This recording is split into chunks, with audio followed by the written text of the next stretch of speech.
The first rule of burnout is we do not talk about burnout. The second rule of burnout is we do not talk about burnout.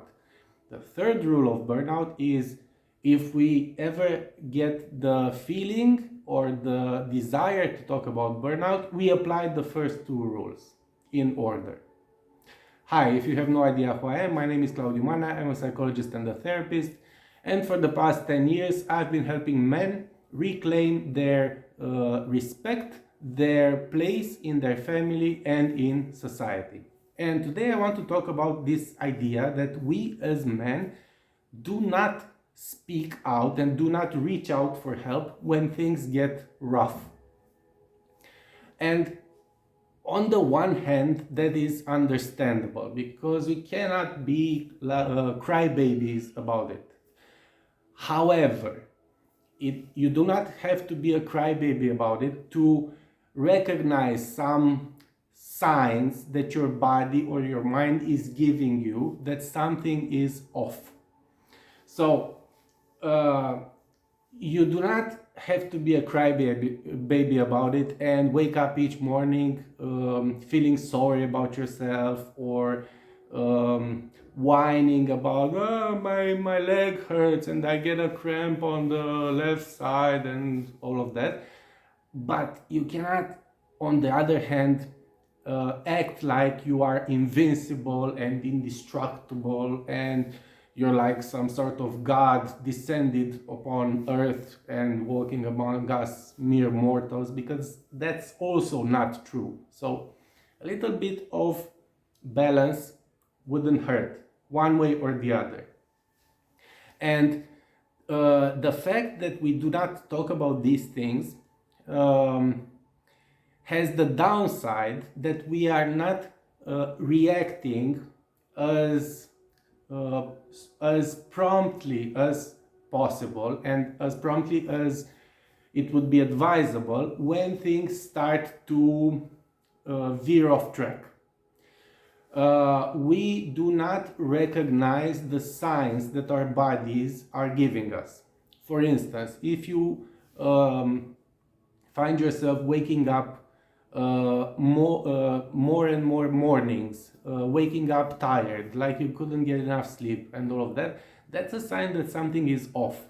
And you should pay attention to that sign because these types of problems, burnout, exhaustion, stress, anxiety, panic attacks even, these have a way of latching on to each other and making problems worse as time passes on if we do not do something, if we do not find a way to realign ourselves and get back on track. So if you ignore stress usually leads to having high anxiety. If you ignore high anxiety, that usually leads to burnout. If you ignore burnout, that usually leads to having panic attacks. So it's not like ignoring the problem will make it go away, because it doesn't work like that. So we should pay more attention to what our bodies and our minds are telling us, and we should take steps in order to find a new direction on which we can place ourselves and veer off the traps that are laid out in front of us. So that's one point, that we do not talk about these things. And the second point is that in order to realign yourself, you need to be aware of a new direction or of a new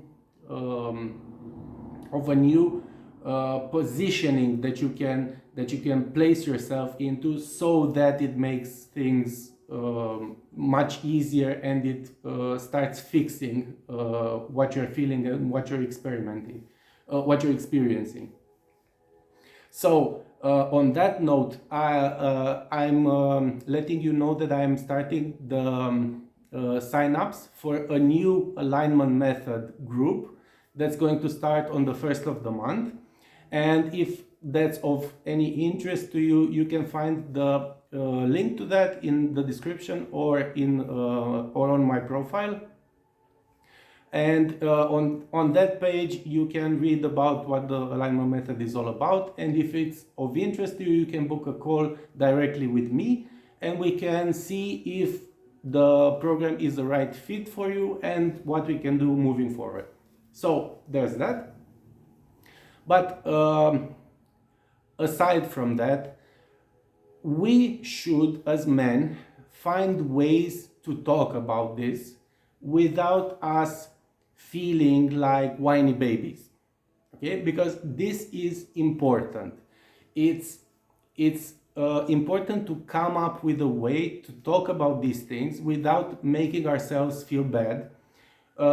We need to be able to listen to our friends, our colleagues, let's say, when they come to us with similar problems without having this compulsion to make fun of them. Ha ha ha.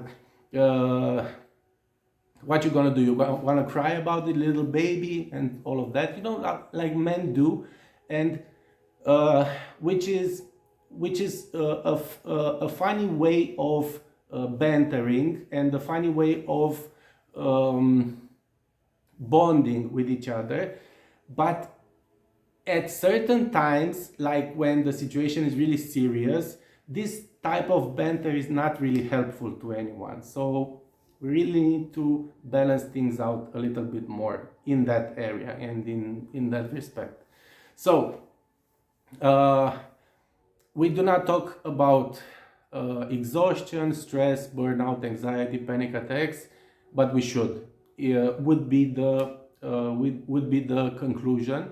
It doesn't make you a whiny baby. Just admitting, at least to yourself, that it's hard and that you're going through a tough period. It only makes you a whiny baby if you actually whine about what's been happening to you. If you just name it and just admit it, that doesn't make you a whiny baby. Okay? So that's what I have for you today. If you've enjoyed the video, please don't forget to hit subscribe and ring notification bell so that you get notified whenever I post something new. Either way, thank you for taking the time to listen to this and for making it up to this point. And I hope you have a great day moving forward. Bye.